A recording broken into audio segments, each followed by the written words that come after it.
Okay, so essentially, what we're going to do here to begin with is just some basics, and we like to start with something that has three different names. It's actually usually called the REPL, which is Read, Evaluate, Print, Loop. And sometimes people call it the Scala shell, sometimes people call it the Scala interpreter. But essentially, it's just an interactive prompt, and you can type expressions in and evaluate them. And so to start that up, you just type Scala, and then you enter an expression. And I'm going to just see, can you see me selecting here? This is very high tech. Basically, when I type in 1 plus 2 here, because I want to do an addition, I get this whole thing as output. And what this first thing is if I don't explicitly give a variable name, it assigns one. So that's result 0. The next time I do it, I get result 1. And then I have a colon and the type. So one of the things you can see here is that Scala is statically typed, but it does type inference. So here, Scala knows the type of 1 is int, and the type of 2 is int, the type of addition, that's a type int, so it figures that out, that this is this variable is of type int. And then there's the value. You get an equal sign in the value. And so I can now refer to this later on. I can say, res 0 here times 3, and I get 9. So, want to demo that, Dick? Yep, I've got a demo up here of that. And yeah, I think this is one of the features that I used to use Python to do, just fire up a Python session so I can do mathematics, calculations of things. And I use Scala for it now, mainly because it does assign it to the these res 0 and res 1 like memories as you go through, so you can automatically get back to older versions of results and use them. So that's really nice. You can also, I think I'm sneaking ahead, but I can also set a value to one of those. So if I want to take res 2 and put it into x, I can just do that right there, and assign it there and then use it later on. So. Okay, my turn? Yep, back to you. Yeah, so I think just, I came from Java. I actually, originally, I kind of followed the path from C, C++, then Java. And there were a lot of folks that were, 7 years ago, 8 years ago, excited about dynamic languages like Ruby and Python. And one of the things, a lot of things they liked really had nothing to do with dynamic typing. And one of them was an interpreter. And it's a really nice to have something like this that you can try out things, try out libraries. Like you're unfamiliar with the library, you just try it out real quick in the interpreter and figure out how to do something, like get a regular expression working, that kind of thing is really fast in here. So even if you're not actually programming in Scala, you're programming in Java, you can actually try stuff out in the Scala REPL, because you can call into any Java library very seamlessly. So this print line here is how you say hello world. It's just a one-liner. And if you want, though, you can also just say system.out.printlines, which is just anything you can do in Java. You can just type it into Scala and it will work. So let me move on a little further. Here's what Dick was showing is to create a variable, you say val and give a name to it, and then an equal sign, and then the initial value. So a val is actually a variable that must be initialized and can't be reassigned. So it's like a final variable in Java. And that's kind of the first, well, Scala is both a functional language and an imperative language, but it sort of nudges you towards the functional. And so this is one of the ways it does so. In Java, the sort of normal way to define a variable is a variable you can reassign. You can initialize it, and then you can keep changing it over time. And then if you want to make it more like a val, you put final in front of it, so it's like more verbose, and it's sort of like the special case. Whereas Scala, it's the other way around. It's sort of the normal way you make a variable is with a val, and that's the functional way. So here, what it did again is it inferred type string. This is the initial, the initialization value is of type string. So the compiler says, well, duh, this is type string. So that's how it figures that out. If you want, you can say exactly what type it is. And what you do is you just stick a colon after the variable name and you put the type right there. And as you can see, a string in Scala is Java lang string. So it really is actually compiled down to Java lang string. And like Java, you don't need to say java.lang everywhere. So I can just say string. So val message colon string equals hello world. That's how you make a unreassignable variable. And I'll just do one more slide here to show you that if you try to reassign message, it will give you a compiler error, right? Because this guy is a val. If you want to be able to reassign something, this is like a regular variable in Java, you say var. So Scala has vars and vals. Val is what you would normally use most of the time. Var is when you have a special reason to. That's sort of the Scala attitude. But given that I made greeting a var, now I can actually reassign it like this, and it has a new value. Okay, Dick. So yes, demonstrating that I made MSG stand for monosodium glutamate, and I don't like monosodium glutamate, so I said no MSG, can't reassign it. Now what I can do in the REPL is I can say val MSG equals monosodium glutamate, and that will work. Glutamate. It's really hard to type glutamate, and I don't know that I've spelled it correctly either, but you get the idea.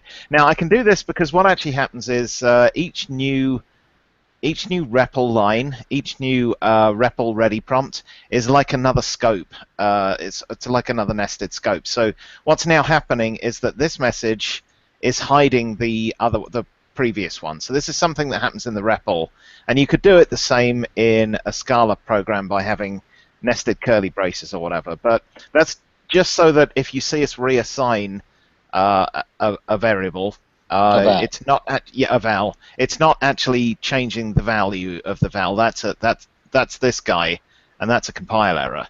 But you can reassign it. You can just create a new val that hides the old one.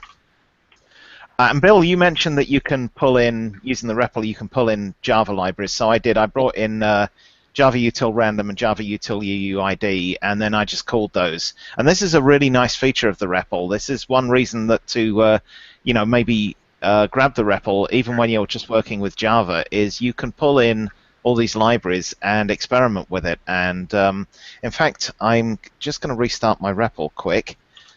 So let's get this. And if I say something like val s equals hello, I think I'm jumping ahead again here, but you can hit tab, and it actually gives you code completion, fairly basic code completion in the REPL, so you can see what the methods are, and I can start typing char and say char at 1, and so but just by hitting dot and hitting tab, you get a kind of rudimentary code completion feature as well. Did you guys have a big fight or something? I hear chairs being thrown. I think somebody was sneezing, but it came out sounding like an elephant. It sounds like an elephant trumpet, yeah. Okay. All right. So does anybody have any questions? We could maybe pause here since you guys are. Anybody have any questions or comments? That was that overriding thing that you were talking about when you reassign when you declared MSG again. How exactly is that working? Okay, let me demonstrate that, and I think it'll make more sense. So, if I was to do that, if you saw this in Java, you'd understand that this, intuitively that this would work. So if I say val a equals 5, okay, out here, and then I create a new scope, and you can do this in Scala. You can just introduce new curly braces wherever you want, and it actually introduces a new nested scope in there. And then if I say val a equals 6 here, then I can do println a here. And then if I come out of the println 6 wouldn't demonstrate anything. And then if I come out a level and println, what would you guys expect this to do? So it's going to print 6 first, and it's going to print 5 again, right? So let's do it. And all colon paste does is just lets me enter a bunch of commands and then hit Control D at the end of it, and it evaluates the whole thing as one block.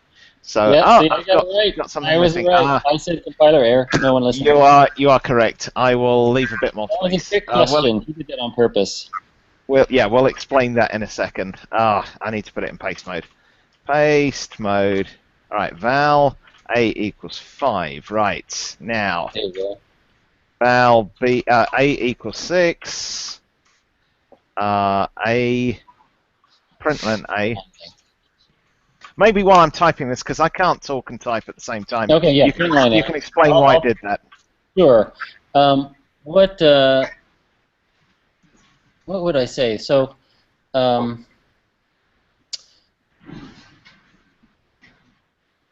basically, Scala, one of the ways that it is different than other languages, I think, like Ruby and Python and Java and C++, a lot of other languages that are more used widely, is it tries to avoid special support for things.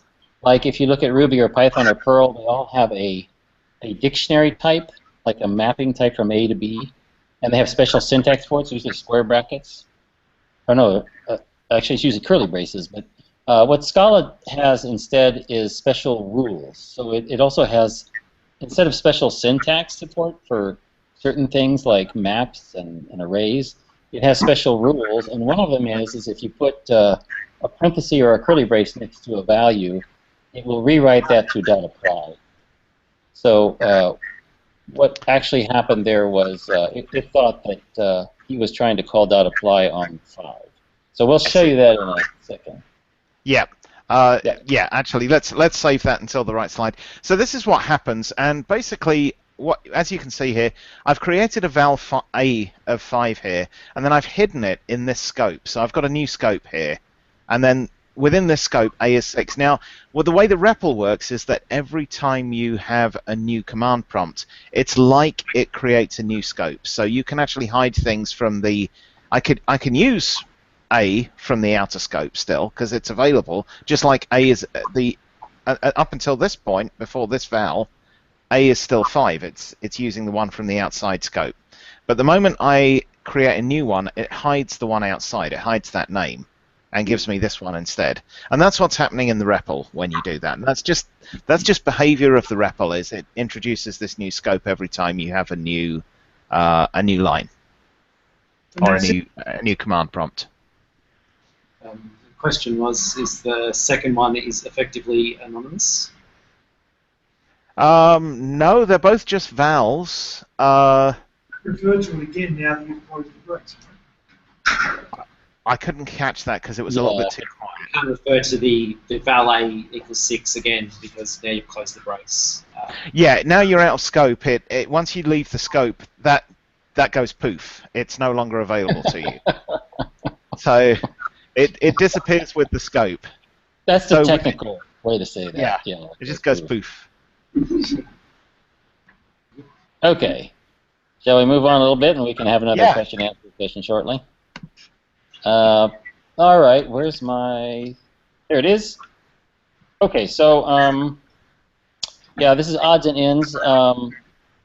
You can have multiple lines if you just hit return. Basically, what happens in the REPL is different. It tries to detect when you're finished with an expression. So here, when I say val multiline equals, I actually have to initialize that so it knows I'm not finished. So it sticks this little bar here, and then I can finish, and then it knows I'm finished, and it tells me there. And if I ever screw up and like do something wrong, if you just hit return twice, it'll just bail. That's how you get out of it.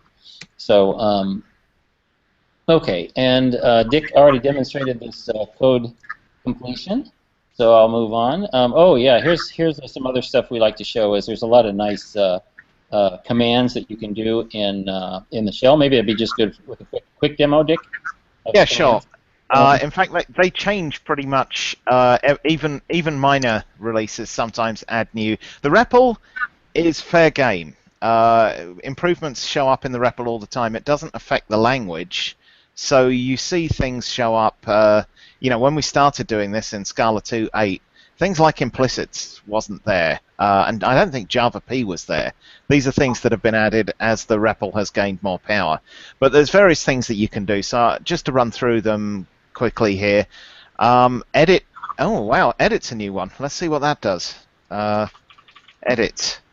Okay. I guess I need to say edit -3. I don't know what that just did. Dick, can you please hit the new line a few times just so people in the back can see over other people's... Oh, yeah, sorry, yep. I was just saying that edit is a new one on me. It says edit history. That doesn't tell me a lot. So I'm going to move on to one of the ones that we're more familiar with, and at some point I'll figure out what edit does. Anyway, help shows this. History is a useful one. History shows you, much like it does in the bash, in your shell, it shows you a history of the last n commands. So I can say like history 50, for example. It'll show me the last 50 things that I typed in the REPL. So it's pretty useful when you're messing around with stuff and you just want to try things out to come up with a solution, and then you can use colon history and cut and paste those and stick them in your browser once you've solved the problem. So that's history. His H question mark just does a search. Imports shows you what your import history is, so things that you've brought in. I'm trying to remember if I let's do that. Imports. So imports nothing, right? So let's do import scala.collection.mutable, for example, or yeah, mutable, and then do colon imports. And there's still nothing there. I think it's probably talking about actual classes. So let's try an import java.util.date. I don't know, something like that. And still no imports. All right, maybe that's broken. Moving on. Show the import history, identifying sources of names. Yeah, that's interesting. I think that's just not working. I'll report a bug against that tomorrow. Implicits. That's probably a little bit out of the scope that we're going to get to today. Implicits is something we hit like a few hours into the course. But shall I describe implicits really quick, Bill? Sure. Yeah, okay. So the idea with implicits is you can give certain things like values and methods in Scala a flag which says that that particular value, class, or method is ubiquitous enough that the compiler can know about it and fill it in when something of that type is required. It's all based on the type system. So you can use it to pass in, automatically to pass in parameters, to supply methods that can convert one type to another. It's used for extension classes and things like that. And there's a whole bunch of rules around implicits. One of the biggest or most important ones is Scala will never apply. Well, first of all, it will never apply an implicit if it doesn't need to, and second of all, it will never choose one between two if there's two that can solve the same problem. So it's very tightly controlled, but it does cut down an awful lot on boilerplate, and so this just gives you a list of implicits that are in scope. There won't be any at the moment because we haven't defined any. JavaP does a disassembly on the thing. Line is another one of those ones that's shown up with edit, and since I don't know what edit does, well, let's see what line does. See if we can piece together. No, same thing. Line 3. Placing text in recent history. No idea what that did. I'll find that out for the next time we do this. Paste, I've already shown you. That just puts the REPL into a mode where you can type in a whole bunch of lines and then hit Control-D at the end of it. Power is where a whole bunch of stuff, I think we can probably categorize this as Paul Phillips' playground. He put a bunch of stuff in and hid most of it behind power, and it lets you do all sorts of things, like use the typer to figure out the particular type that a certain expression that you're going to give it will give you. Actually, that's made it through. That type has made it through to the regular thing. So I can show you that quick. If I do something like 6 plus 7, that gives me, let's hit return so you guys can see it. So that gives me an integer and it has 13. I can also say type 6 plus 7. And what it does there is it doesn't give me the result. it just gives me, it seems a bit useless in this case, but it actually gives me the type back of what that statement will give you.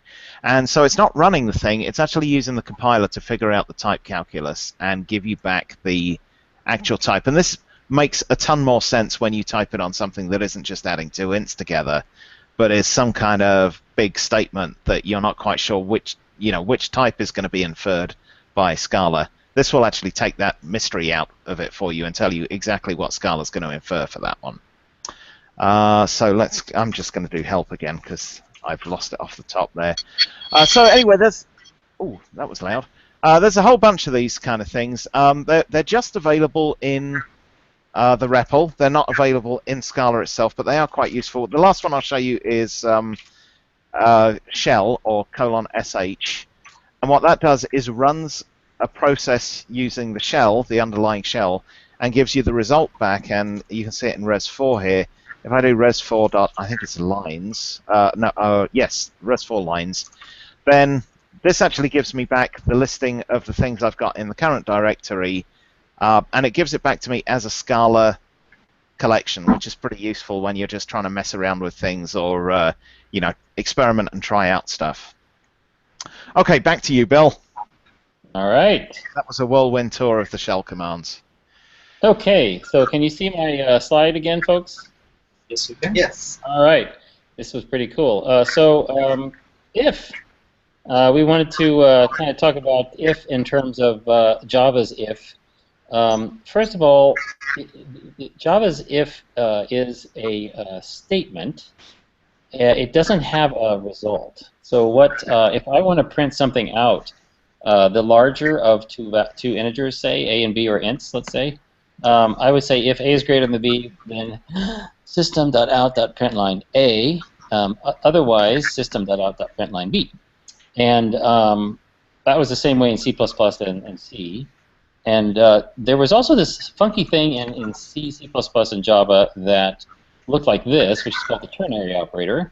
And what this does is it allows you to sort of say the same thing, but with a result. So I can say, if A is greater than B, that's what that question mark means, the result is A, otherwise the result is B, and just assign that to this variable m, and then I can say system.out.println m. So what Scala does is kind of merge these two things. What Scala's if allows you to do is just sort of make the same kind of expression you would with a ternary operator, but just with if. So here I can say in Scala, if A is greater than B, the result is A, else the result is B. I assign that to M, then I print M. So so that's if, and it's another glimpse of Scala leaning towards the functional. The functional style is every expression has a result. And in fact, everything is an expression. So the other thing, though, that I would say is this first block of code here, this first if else, is valid Scala code. If you type that into the Scala REPL, you'd have to use paste, but if you type it in, it would work. I'm just doing that, so and I'm even including the semicolons. So you can use semicolons in Scala. It's valid. Scala has semicolon inference, and it's turned on inside of curly braces, so you don't need to use it. It's just available to you. But it's not wrong to, well, it's not wrong from the compiler perspective to put them in there. You might get teased by Scala people if you put it in there, but that's all. So anyway, there you go. That actually runs what I showed you there. So this is valid in both Java and Scala. It works the same, but this is much more idiomatic to see, where you have val m is if a is greater than b, a else b. This is functional code. It doesn't have any side effects. It just assigns the result back into a value. Is it valid code if you leave the else off the end? You can say if a is greater than b, a. Let's see what happens if we do that. And does anybody want to take a guess at what the type is that we're going to get back? Probably an unfair thing to do. We've got someone calling out any. It's actually an any val, but that was a good guess. It's an any val because the other possibility is something called unit, which is roughly equivalent to void.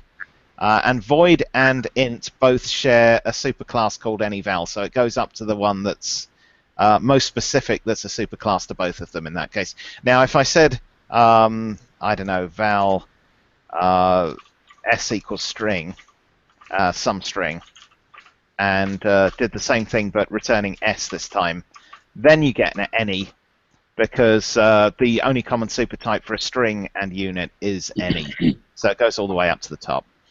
But anyway, yeah, that was good. So, you know, it's one of those things in other languages that you don't always consider, and certainly Java's led to a lot of this, is you always should, particularly for typing, you should always consider what the other untaken or unspecified path or part of the if expression is when you do this.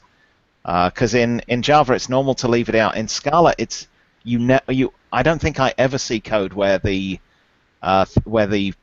other result is left out, because it will result in type inference having to kick in and probably provide you with a super type that you don't want. Yeah. Cool. Okay, one more slide. Does somebody have a question? Questions? We're all good. We're all good. Thank you. Okay, so next thing is defining a function. So there's a lot of things called functions in Scala. It is a functional language. So this is the basic named function, which if it's a member of a class, like it's a member function, then it's a method. But essentially, you say def, and that means a function is going to follow that has a name, and you give it a name. And so I've named this guy Max, and then I have the parameter list. And this is one place where you need to actually explicitly give the types. It won't compile if you leave them off. So Scala will infer a lot of types for you, but it doesn't infer these. You have to say what they are. And the way you say it is you put it after the variable name, separated by a colon. So instead of, like in Java, you'd say int x, here you say x colon int. And the reason, by the way, that Martin said he switched that around was one is he just thought it was the more important thing was the variable name, and the secondary important thing when you're reading code is the type. But also, sometimes these types can get very long-winded when they have a lot of type parameters and whatnot. And if you have that come first, then you have to really search to find the variable name. So anyway, that's the name and the methods you pass, the variables you pass, and then you have another colon, and this is the result type of the method. So that always comes at the end, right? So I say def at the beginning, and then the result type at the end. Then I have an equal sign and the body in curly braces. So here my body is just an if-else expression that will result in the the maximum of these two values, two integers passed. And I don't say return. I can say return if I want to, but usually in Scala you don't. Essentially, what a method is like is it's an expression. A method is a single expression, or a function is a single expression where you plug in the things that are passed, and it evaluates it and returns the result. So essentially, the last thing in the body of a function is returned. So now if I just say max 35, I get 5. So another way that you can write it in Scala, a lot of times you'll make things one-liners.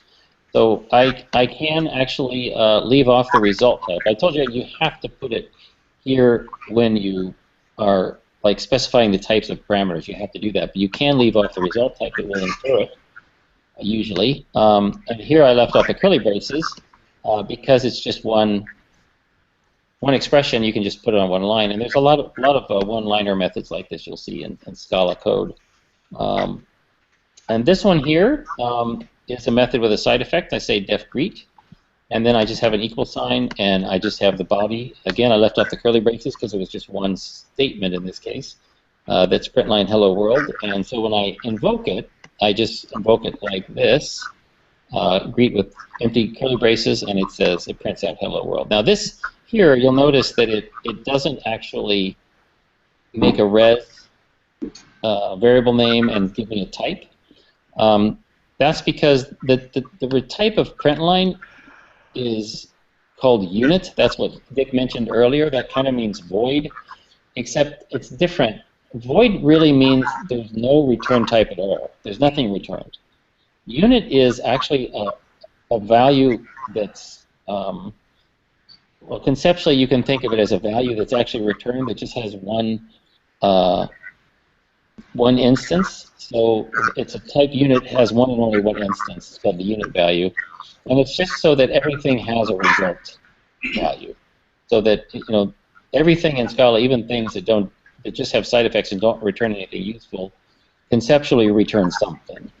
And when it is unit, it doesn't say that. It's not a very useful type to know about. It just shows you the side effect here. And then the last thing on this slide is to get out of the REPL, you say :q or :quit. So Dick, you want to talk a little bit about functions? So this is a good chance to talk about brevity and clarity. So one of the things that for years in Java, the way that you seemed to improve was to work really, really hard on your style, because the language didn't change for ages. So everybody was arguing about where curly braces went and how many you should have and stuff like that. So I wrote this version very Java-esque with all the curly braces and everything else all kind of formatted. And when you look at it, there's quite a lot of noise there for something that's just basically returning the maximum of 2 numbers. And what you can do instead is, as Bill showed, define a really, really compact one-liner. And what you realize is you're not losing anything, you're actually gaining a lot when you do this, because everything in this is actually signal, apart from the types. And the only reason those are there is because this is being defined as a method. Unless we put the types in there, we don't know what they are over here in order for the compiler to assert that they're being used correctly. So it cannot infer these types. That's the reason we supply them there. But everything else here is pretty much what you would expect to see in a mathematical definition for something that's a maximum function of 2 numbers.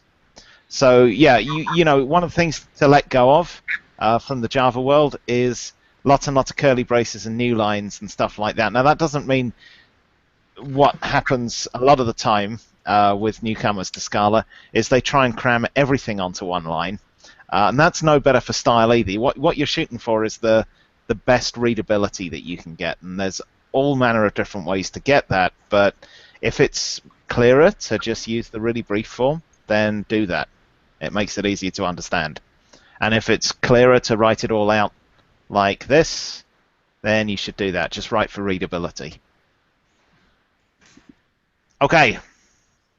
All right. So I was just going to show you one other thing. Can you see my blue screen now? I can see your blue screen. Okay. So do you remember in algebra class that we used to have functions like this, f of x equals x plus 1, that's an increment function? Just a little, I think for me it gives a little insight into the syntax. If I stick def here in front, and I stick a variable type on that thing, that's a valid Scala function. Now if I say f of 3, I get 4. But that's, I think, sort of helped me kind of get where the equal sign came from in the syntax. It's kind of like an algebra function. So whoops, that's you guys. All right, so another slide. Okay, so the other thing you can do with Scala, we're moving on from the REPL. If you just type Scala, you get the REPL. If you put some Scala code in a file, just like bare expression like this, and then type Scala with some .scala file name after it, it will actually interpret that code like a script.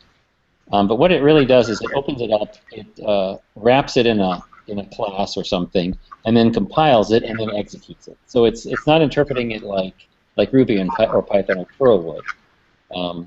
It also has to start up a JVM, so there's like a little bit of a lag once you type this before it actually does anything, which is like it bringing up this big JVM and loading its caches and then actually executing the thing. But it is occasionally used. Mostly Scala is used in the REPL and in like regular applications, but occasionally you'll see people use it in scripting. So that's one. The only other thing I would mention here is that inside a script, args is an array that is defined with to be the arguments passed.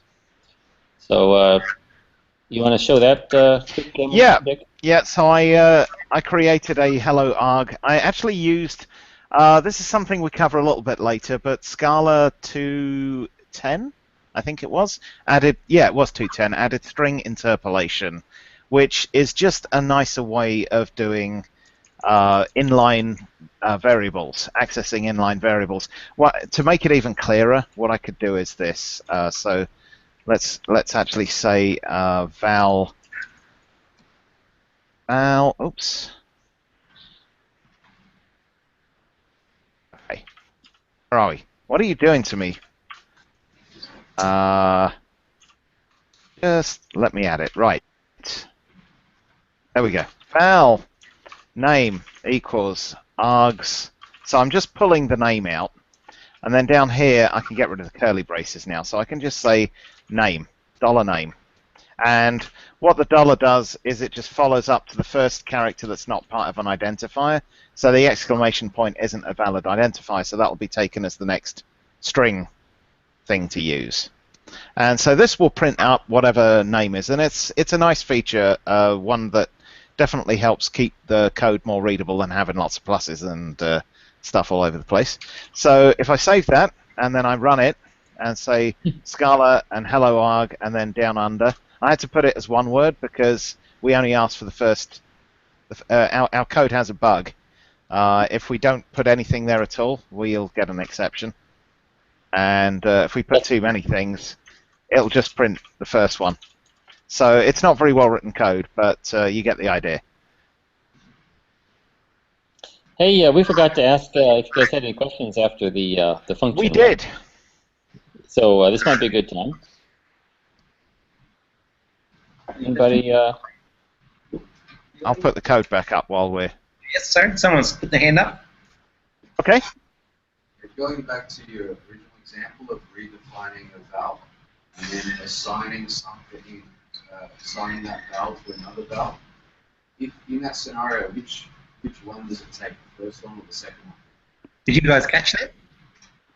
If so, you're talking about the example where we had val a equals 5, and then down here we create a new scope and we say val.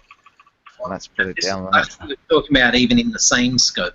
Not the scope. You can't do it. So if we try and do that, you'll see what happens. That's actually a compile error.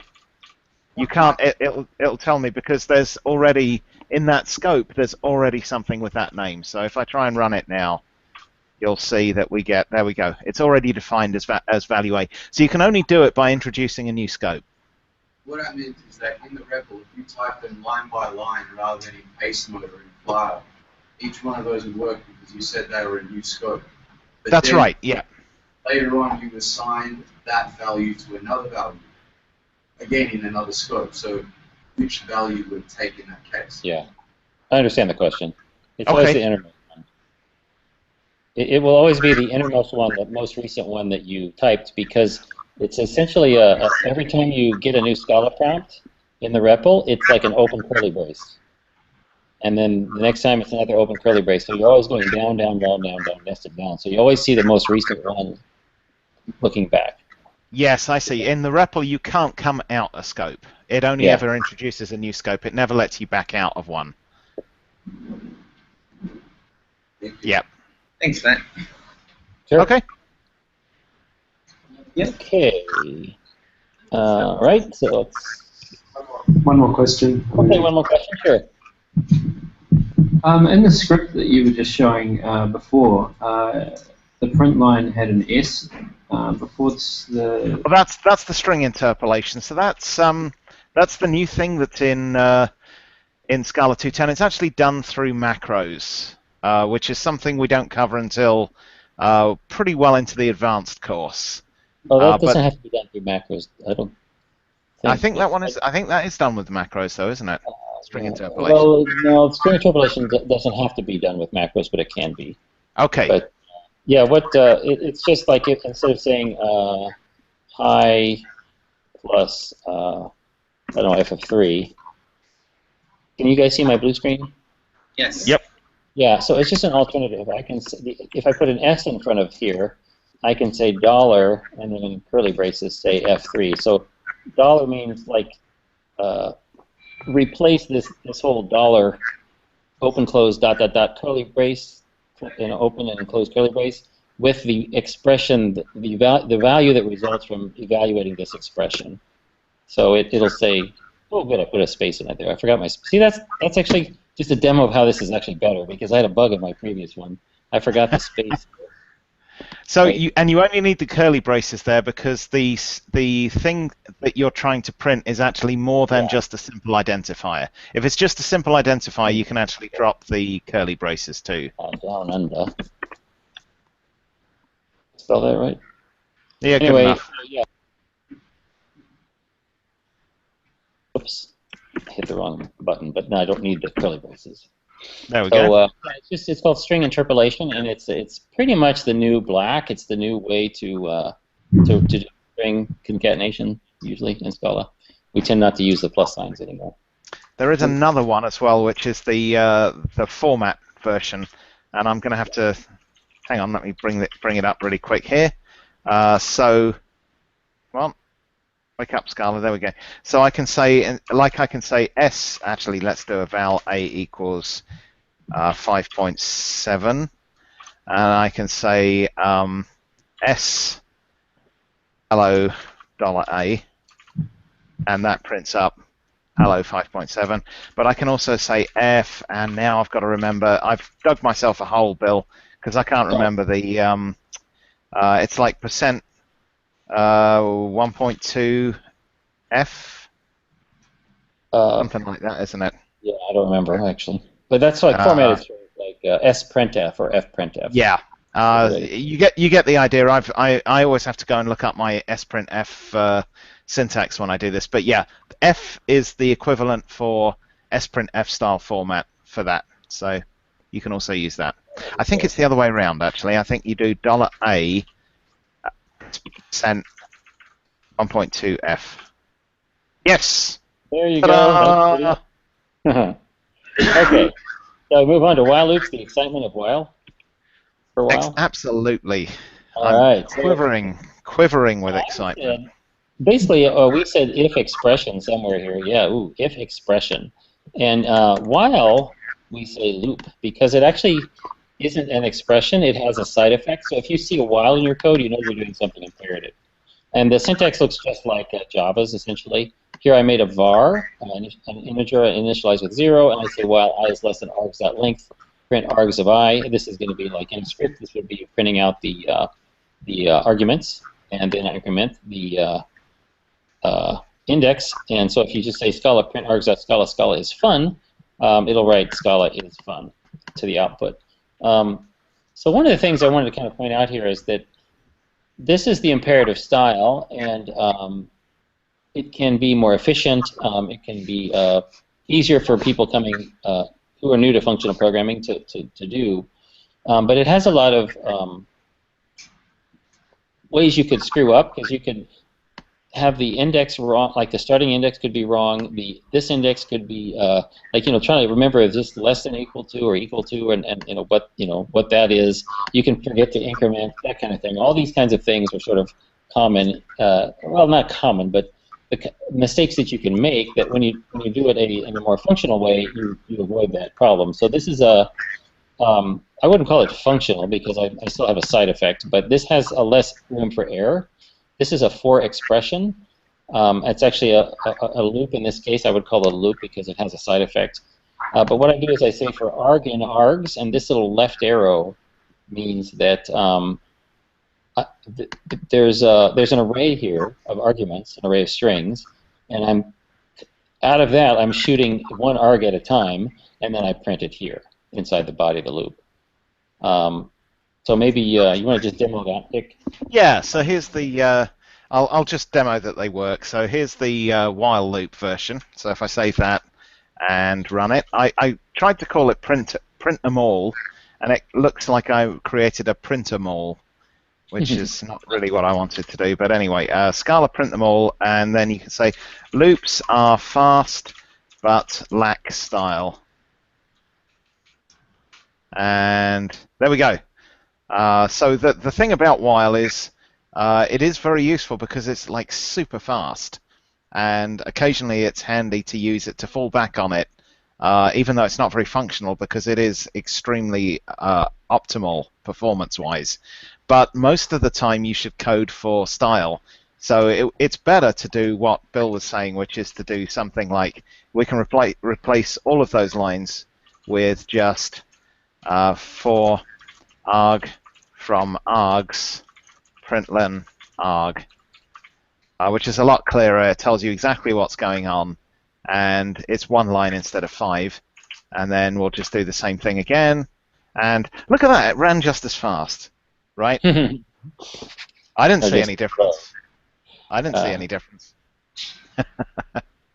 Okay, any questions about 4? Well, actually, I'm going to go on with more 4, but I just thought I'd see if there's a question yet. Yeah, one question over here. One question. Not about the loop, but running the script. You said that each time you run a script, it has to start a JVM. That didn't seem like it was enough time to start a JVM. What's going on? I have a really freaky fast machine. Is this the water-cooled one? This is the water-cooled machine, yeah. When you program with Scala long enough, you spend a lot of money on hardware.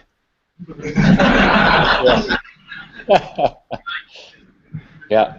Do the for and while loops have types, or is that derived from? That's a great question. I didn't quite catch it. What was the question? He said does it have a type? Oh, yeah. Yeah, we can show that. Line high. Yeah, So you can't see it. Oh, yeah, let's do it this way. Do a val x. Just do val x equals. Oh, I can do it, but I can do it this way too, right? You can. Yeah. Ooh, If you say, it's even better if you say val x equals because you actually get the instance as well. So there we go. Oh, yeah. That's the type. So what this one was that cool REPL command that Dick mentioned, that anytime you want to know the type of something, you just type type. Oh, this sounds like Scala types. You type and it tells you the type. But if you're the type who would like to see the whole thing, you say val x equals, and what I'm doing is I'm executing this expression, and everything's an expression, even though while is a loop. It does actually have a result, which is the unit value, and we're going to assign it to x and let it infer the type. The type is type unit, which is like void, meaning it's going to just have some side effect. But there is actually a value, and that's how you write it. It's an empty pair of parentheses is the unit value. And so if I say val unit equals this, or val Fred, whatever you want to call it, that's the unit value. And then 4, let me just show you 4, if I may, Dick. I'm sorry, I'm taking over the... No, go ahead. For arg and args, I need to make an array of args. Val args equals... Okay, then I'll just say val x equals 4. Print line result, it's just a side effect. But 4 is an expression because I could actually say yield, I will show dot to. Now, actually, I get a new array back where it's uppercased everything. So 4 is pretty powerful in Scala. This is a for loop, and the way you know is it doesn't have the word yield right here. If you put the word yield in, then actually this just is a transformation. It transforms the input array into an output array that has each value transformed by this bit of code here, which means it takes each arg and it uppercases it. That's why it looks like that. So the result type of this for is still an array of string. You can't do that with the while loop. No, correct. While just has a return type of unit, so there's no way to use while to do something like that. You'd need to create some kind of buffer to hold your results and put them in there, and then basically return the buffer or evaluate the buffer at the end of it. That's typically why people don't use while loops unless you really, really need the speed. Any more questions? Just one more. With that yield command, could you essentially do a filter of type? So could you add a if else clause and yield a particular value? Yeah, do you want to show guards, Bill, or do you want me to? Sure, I can. So if I let me make my array bigger. Hi there. Hi there. May I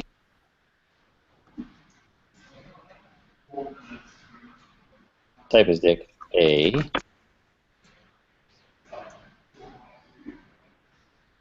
And that's where I discovered flat white.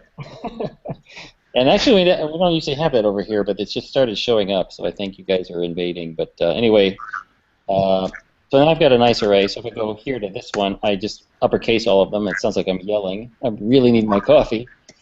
But if I want to say, let's say, just get rid of things that if args.length, arg.length.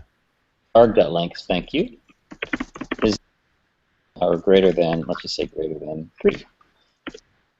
It'll filter out, the args, the elements that have a length less than 3, less than or equal to 3, and it just says there have flat white. So that's called a filter. This bit right here. So that's another piece of the for that you can use. Yeah, and fors can get pretty sophisticated. Actually, you can use curly braces for them and put multiple, multiple access or multiple froms. The arrow that looks like this. We say that that's from or in, depending on how you're reading it. So you can say for arg from args or for arg in args, and you can have a force. Well, I'll show you. What the hell?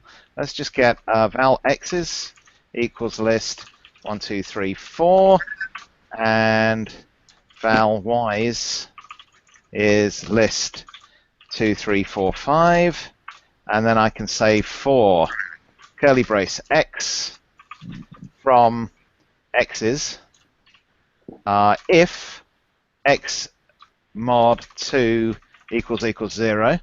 So we're just going to get the even ones. And then for y from y's, if y... Oh, yeah. I keep doing that. It's because it's late and I'm not quite there. I did also have a happy hour earlier on, so I'm a couple of beers in. But anyway, if y2 equals does not equals, so we're going to take the evens from the first one and the odds from the second one, and then yield the product of them. So yield x times y. Okay, so there's a lot going on in that, and the result is that we get back 6, 10, 12, and 20, which I'm going to assume is correct, because I'm just too tired to work it out tonight. Times 2. But it's never got those wrong. 3. No, that doesn't make sense. Anyway. Yeah, but Bill's doing the work. No, that's right, because the first one would be 2. It will skip the first one because it's not even, so it'll get 2. Oh yeah, and then, 2. Then it'll skip the second one. It'll skip 2 in the second one because it's looking for odds, so it'll go to 3, and then you get 2 times 3, which is 6, and so on. And therefore the rest are correct. Yeah.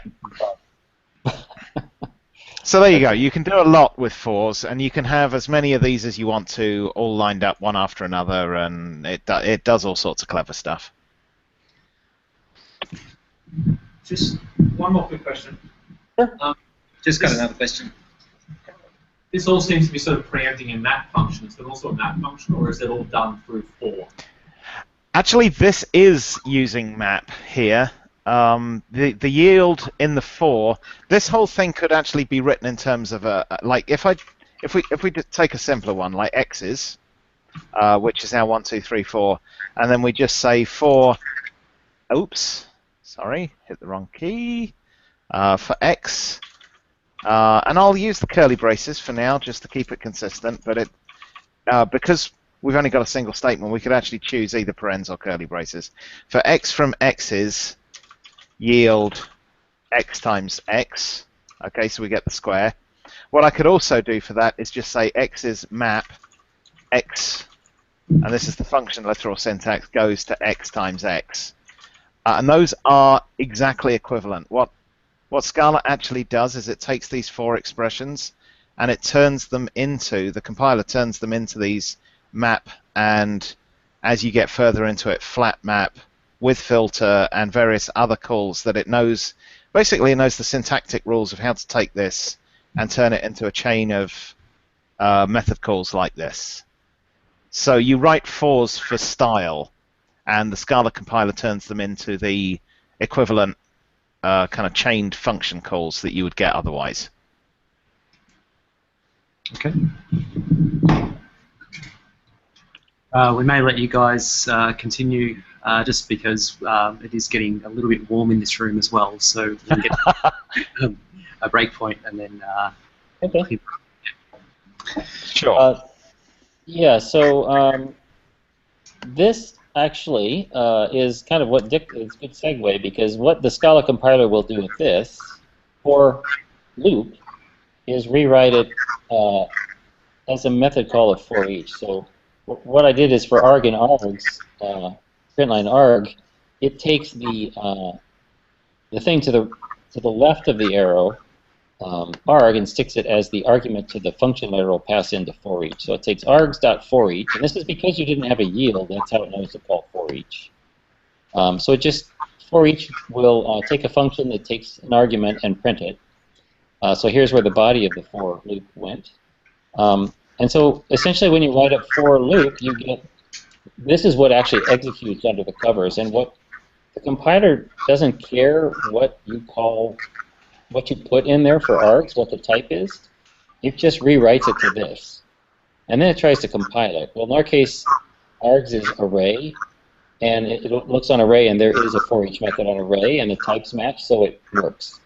But it's another way where Scala tries to be very how would you put it? I like it doesn't choose special citizens and says, oh, arrays has this special treatment. This is something you can actually make your own types that have methods named for each and map and flat map and filter, and the compiler will happily allow people to use your types in a for expression, because it just all it does is rewrites the code and then tries to compile that. And if that works, that's what it does. So then the other thing on this slide here is this is a function literal syntax, and what I'll just go back to my blue slide real quick. What get rid of some of that. Oh, I can do it this way. So I can say get, oh, I don't know, print them.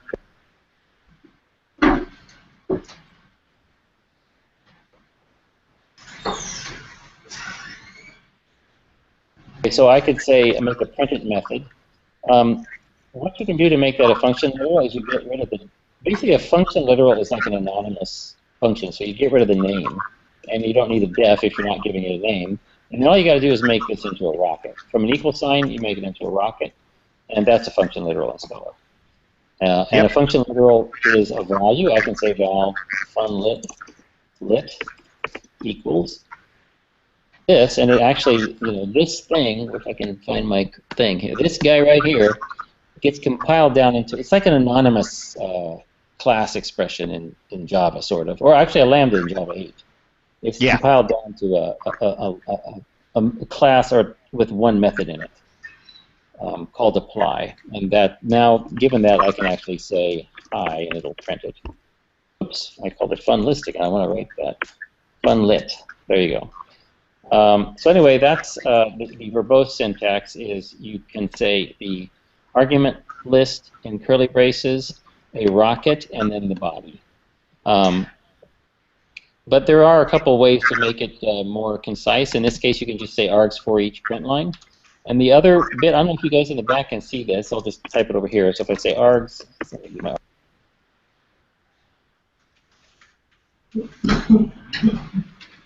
and all that stuff. The other thing you can do in Scala, which is kind of syntax sugar, is you can call a method without the dot and friends. So if I just type it like this, it does the same thing. So I can do that with anything. If I say hi.char@0, I can just get rid of the parentheses and get rid of this dot, and I can also call it that way. So, Dick? Yeah, I've only got one thing to add to that, which is like Bill, I've defined a function here, but instead of going from string to unit, my function takes an int and adds 1 to it, so it comes out being a function from int to int. This is my fx. Now, what I can do with that is I can call it just like Bill did, for, and we mentioned earlier when we saw that thing with the val that Scala has certain rules that it applies.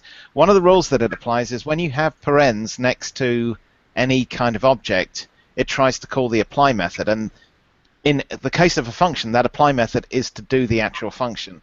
So I can get the same thing. This is what Scala rewrites that into, is literally a call to fx.apply on for. Okay, those two are equivalent. This is just the syntax sugar version of this.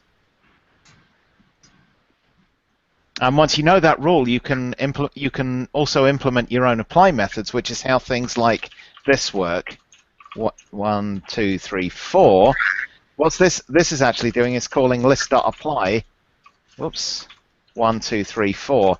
And as I say, you can write your own methods to do whatever you want to and get that same kind of syntax. So it's another example of Scala having just general rules that once you know them, you can use them for all manner of different kind of things.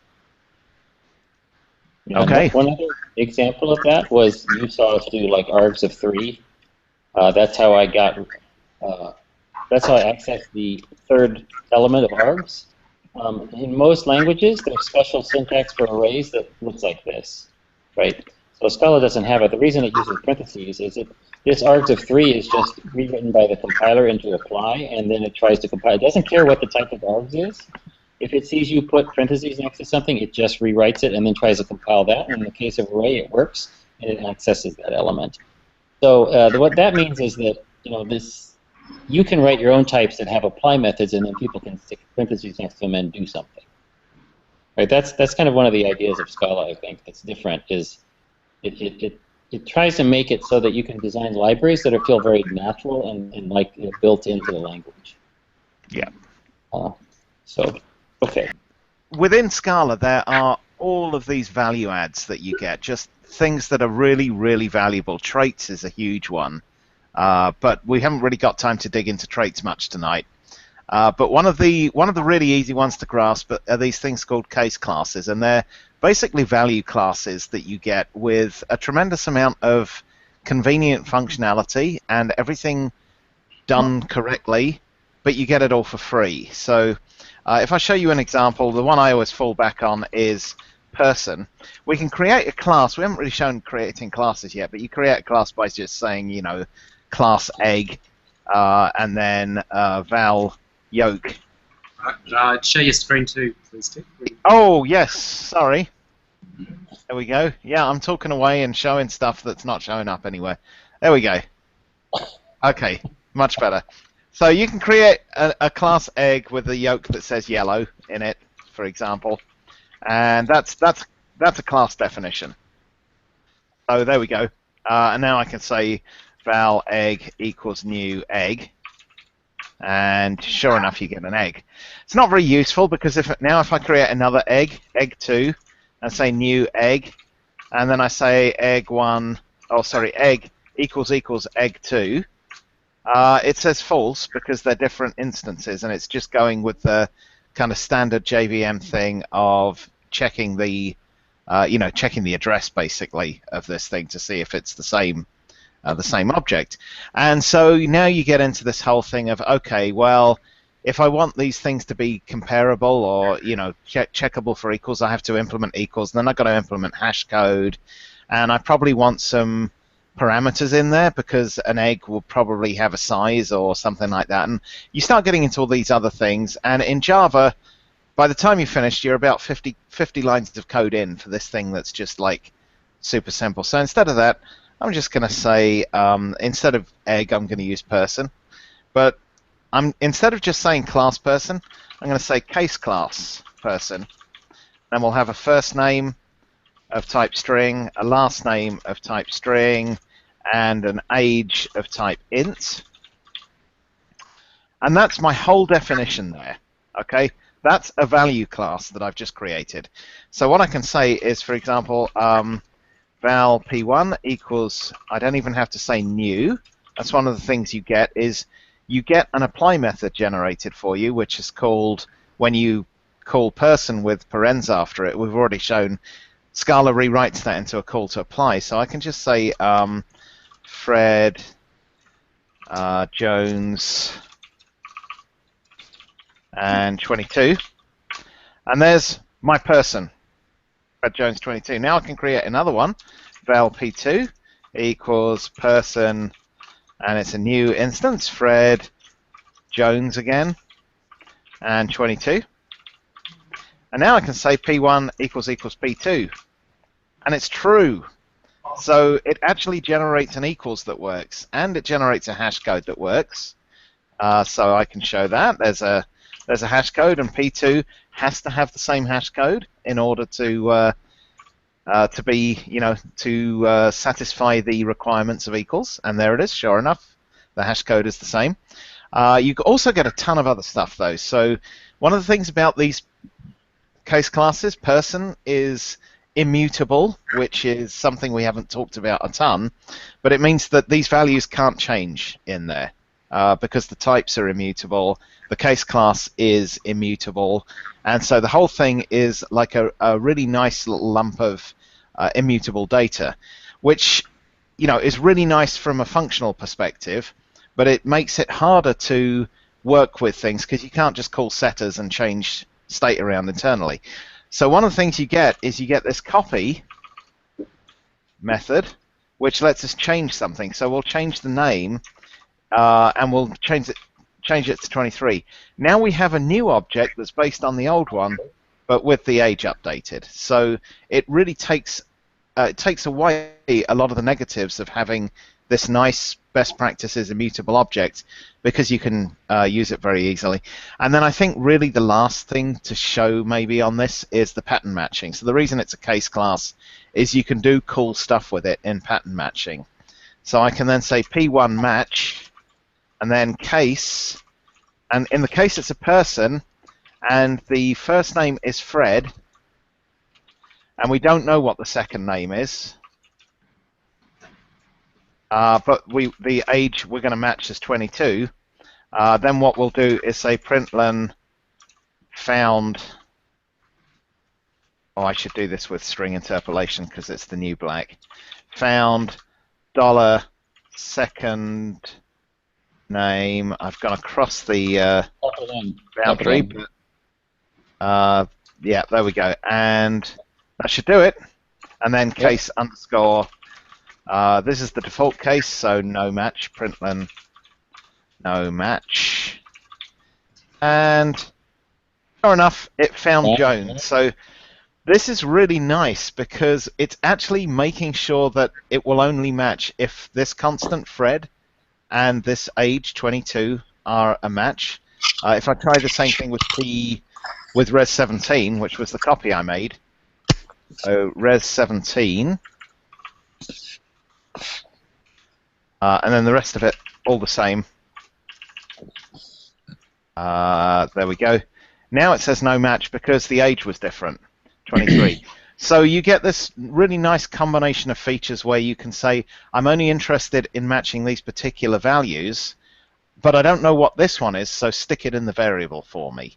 And yeah, this is very powerful, this stuff. And if you want to just a kind of a little story about, or a little example of how powerful this is, the Scala compiler itself is written in terms of these case classes and these pattern matches. That's how the compiler refines the syntax tree as it goes through. So there's all these case classes defined that represent things like the classes and the vals and the defs, and then the compiler stages do this kind of pattern matching and manipulate the tree and do the copying.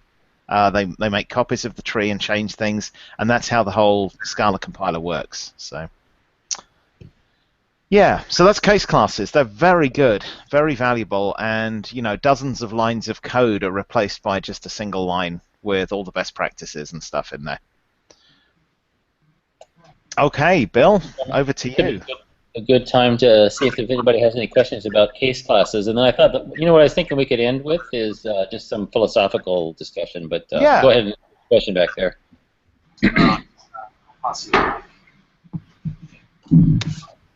Yeah, so case classes is just data structure, right? You cannot put behavior on them, right?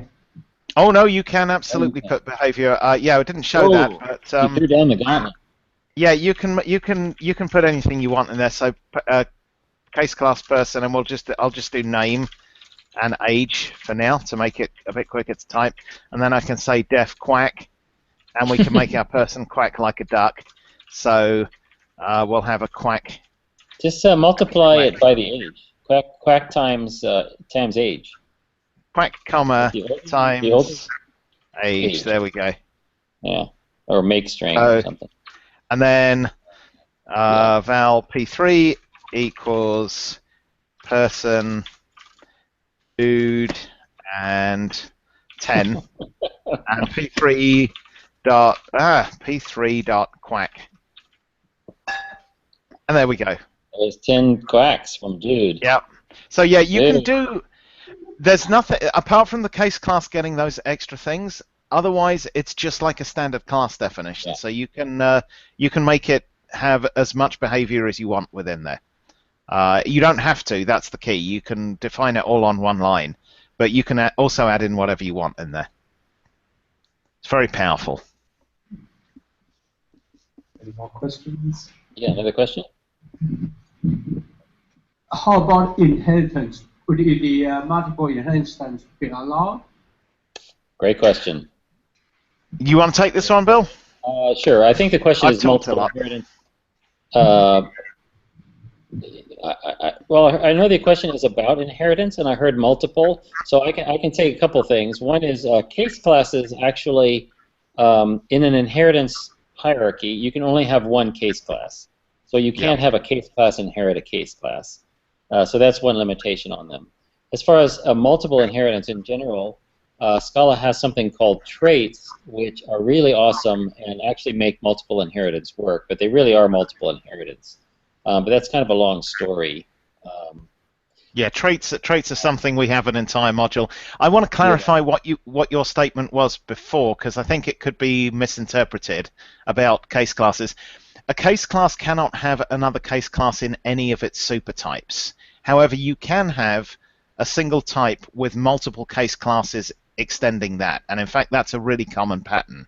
You have an abstract superclass, and then you have a finite number usually of case classes underneath it that just represent that, and that is actually the way a lot of the collections and things like that are written. So yeah, every case class is a subclass of any, actually. Yes, so that's an true. example. Right. Yeah. So did that answer your question about the multiple inheritance? Yeah. Thank you. Yeah, I can without delving too deeply into traits, what we can say is that the really it's somewhat similar to Java, but much more flexible. Every class actually has a single superclass, just like Java, but you also have the ability to mix traits in, like you have the ability to implement interfaces, and the traits in Scala can have state and behavior on them. Okay, so they really are a different concept than the actual superclasses. For example, they don't have constructor parameters and things like that, but they can have. They're like interfaces with state and behavior available on them. So that's sort of the multiple inheritance that you get. Does do the case classes call apply? So the syntax, say you. Yeah. So in the example here where I did, I should move it up on the screen. But where I said val p3 equals person, dude, what I could have said was new, like this, and you get the same effect. That's actually creating a new instance of that.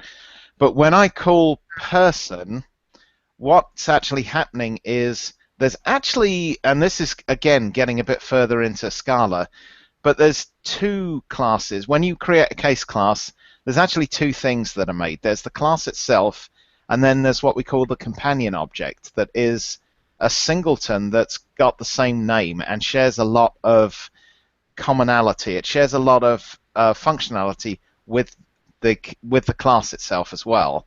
And on that singleton, on that companion object, there's an apply method which constructs a new instance of the class.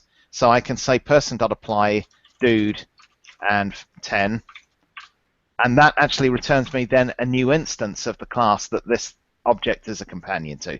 That's a lot of information coming at you right there. It makes a lot more sense when we can explain it more slowly. But that's actually what's happening, and it's nice to show stuff like that because it shows that there's not magic happening. It's just this set of rules that Scala has, and they are kind of universally observed. And when you understand them, all of these pieces that appear to be, you know, really amazing magic or super convenient, they all make sense. It's just the way the language hangs together. Cool. Yeah, and apply is a factory method essentially. It's just generate. You can write your own, and that's a very common idiom in Scala, is to have a factory method named apply in the companion, so you can just say basically leave off new. Actually, let's do an object. I've talked about objects. So an object is like a true singleton, and so I can create, and you can think of it as though an object is defining the class and the only instance of that class in one go. So if I create an object foo and then I say def apply, and we can give it a parameter if we want to, like x of int, and then I'll print. Oh God, I cannot type tonight. It's getting late. I can type hello times x. Okay. Now I can say foo. I could say foo.apply, and then 3, and that does what you'd expect. Hello, hello, hello. Sounds like a policeman. But what I can do instead is just get rid of the apply and call it with 3, and Scala rewrites that to exactly the same thing. So that's an example of using apply to do something that you want it to do, other than, you know, you could basically choose whatever you want it to do there, and it will call it as soon as you give it the parens after the item. Cool. That's good. How do you do variables then? Classes is everything. We probably. I think we spent so much time talking about vals because we tend to concentrate on them that we didn't mention. But there's a var keyword. So just like you can say val x equals 5. Oh, I need an equals in there. We can say var y equals 10. And now I can't say x equals 6 because that's a reassignment to val. But I can say y equals 11. Because that's a var and it's allowed, and that's changed the value. And so when you define in a class, you can choose at that point whether you want to do a val or a var there as well. And this is where you get the little 2 demons on your shoulders, and the good demon is saying use a val because vals are much better. Yeah, if you assign a var to a val, does it work as you expect? The val, if you assign a var to a val, you can change the val will not be affected. Sure. The val points to the val point. If you draw boxes, and both of them end up pointing at the same box, you know, the same 5 in a little box in memory. When you change the var, it changes that one to point to something else, but the val is still pointing at the original thing, and you can't change that. Sure. So for threading and thread safety and stuff. Yeah, if you stick this is just a general theory. Sorry, Bill, I'm talking an awful lot, but when we talk about concurrency and parallelism in the course, what we say is that typically you can choose between shared state, mutability, and concurrency. You can have any 2 of those, but you can't have all 3 of them at the same time. So languages tackle this in different ways.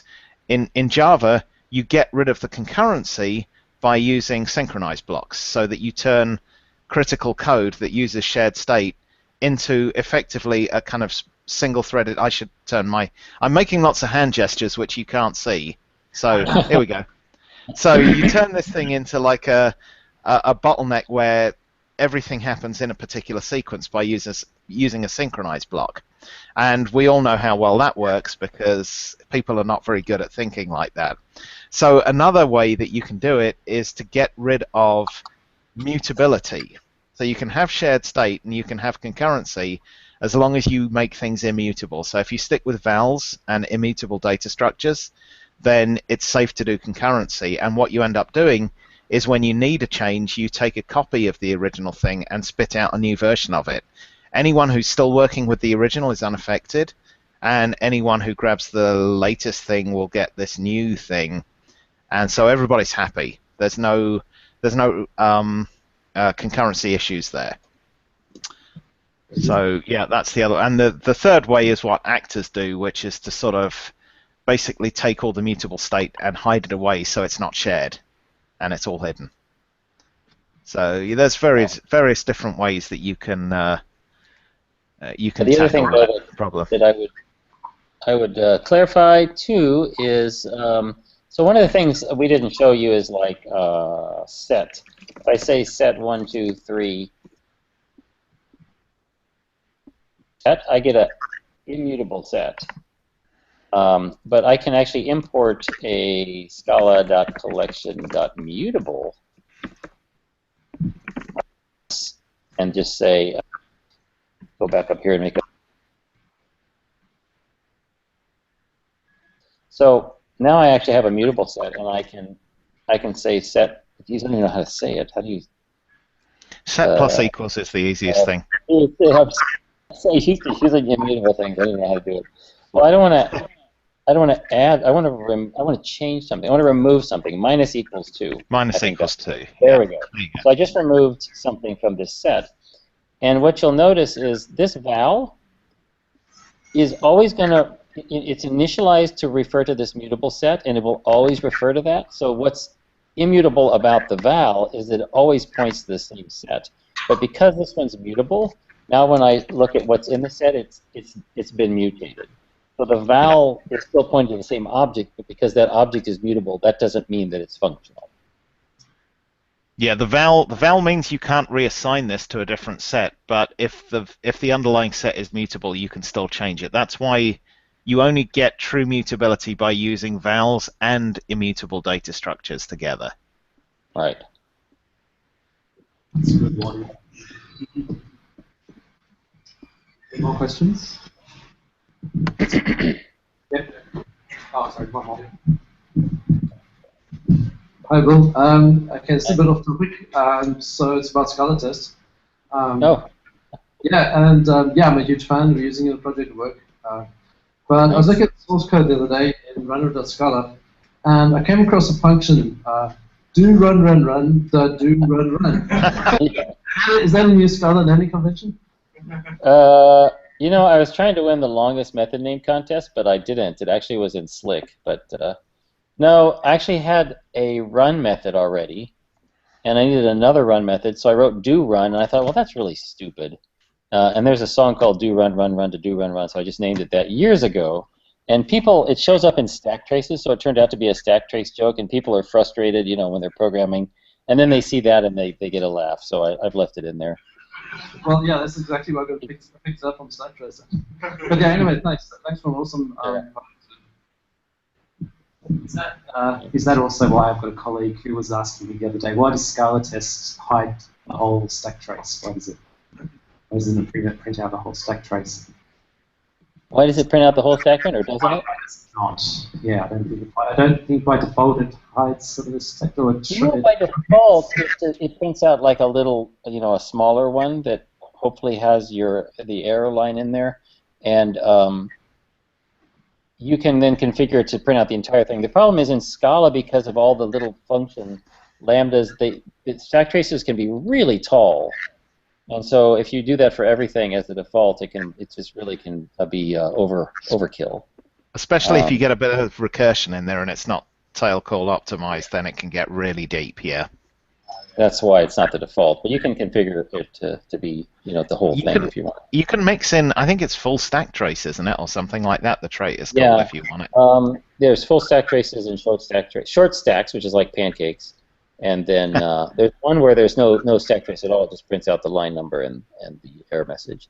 But the other thing you can do is at the end of you can have it at the end repeat all the failures if you have a really long console output and you have to scroll back and find it. At the end, you can then print all the stack traces there, so they don't clutter up the rest of it, but show up down there, that kind of thing, or put it in a file. There's various ways you can have your cake and eat it too. So getting a bit distracted. Was there anyone else who had a question? Or that you guys, is there any more stuff that you wanted to show us? No, we just, I wanted to close with some philosophical stuff to sort of summarize. One of the things I wanted to say was I think Scala really tries to make functional programming comfortable in an object-oriented context. And object-oriented programming was originally envisioned about, objects encapsulate mutable state. I mean, that's pretty much was the idea, and then they send messages to each other. And what Scala is trying to do is make it comfortable to use immutable objects. And so a lot of its syntax is in that direction, is trying to like one of the things in Java, for example, is you see in your constructor you see fields being assigned, initialized by assignment, which is you're actually mutating the fields right there in the top of the, in your code you see mutation, even though they could be final. So in Scala you don't see that, even though it actually does happen. Of course, the memory starts out the same way. It's initialized to all zeros, and then it gets initialized.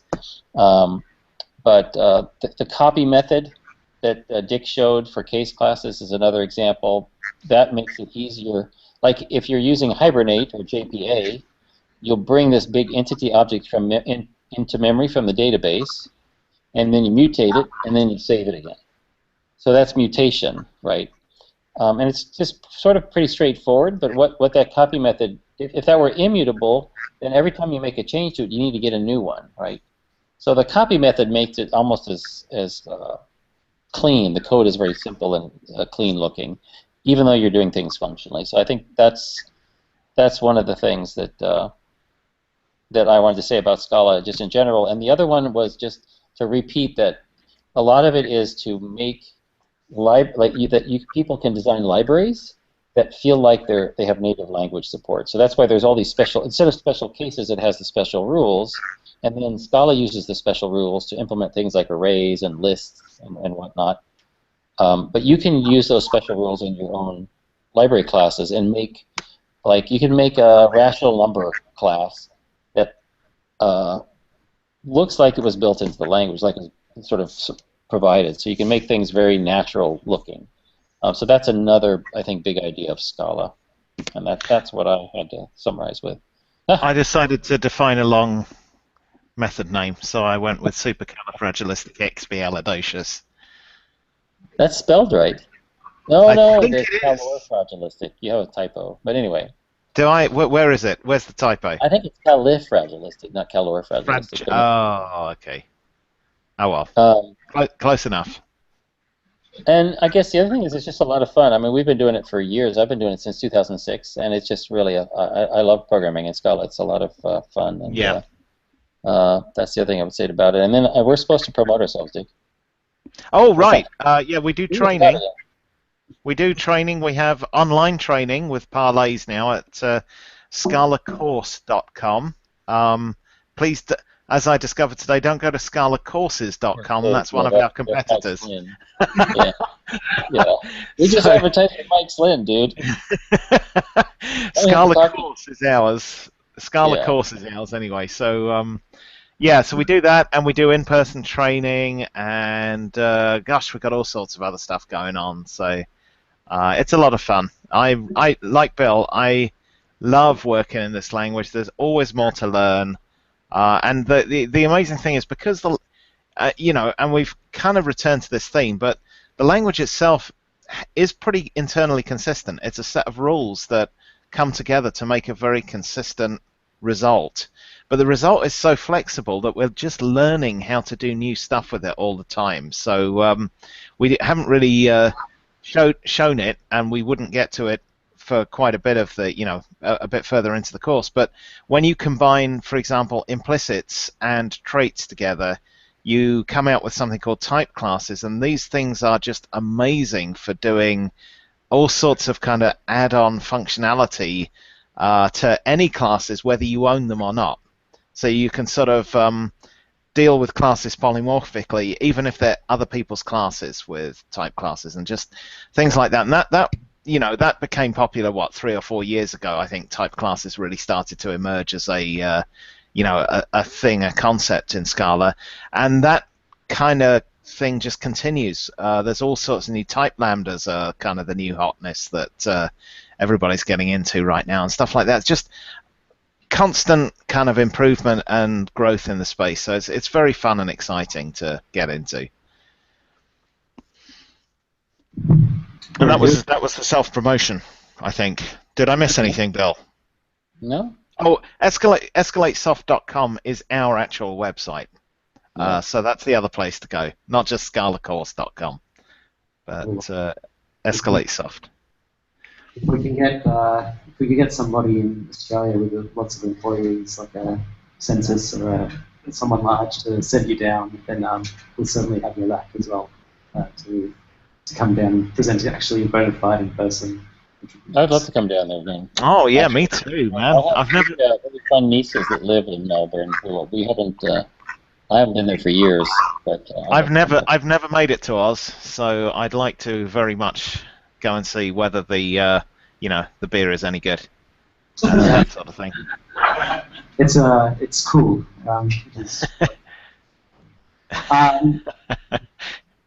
Yeah. So I just wanted to also say I did the Scala course just recently because I just got into a Scala project and I need to learn Scala very fast, and so I did the course and I spent about a week on it, and it was really good. And so I was able to do Scala, and then showed some stuff to my supervisor for code review, and he's like, "Oh damn, I've got to step up my Scala now." So I think that's a good testament to you guys to that is a good course. It's worth doing. Looking forward to the advanced course. Yeah, we're working on that now actually, so that won't be too long, hopefully, before we get the advanced out there. Yeah, fantastic. Very good. Was there any other questions that just put out there to the audience before we went on? Yeah, one more. Just a comment. I want to say, Dick, thank you for doing Java Posse for so long, and I was very to hear it get canned last year. Oh, thank you. So we gave up on the Posse, but I have a new one that I do called the Scala Wags, if you're interested. So we desperately need listeners to that one. We've got like a tiny percentage of the number of people that listen to the Java Posse, so we're in full promotional mode for Scala Wags these days. I'll subscribe to that. It's fun. It's video too. You can choose whether you want to just listen to it or watch it. Cool. All right. Well, give me a hand and give these guys a round of applause.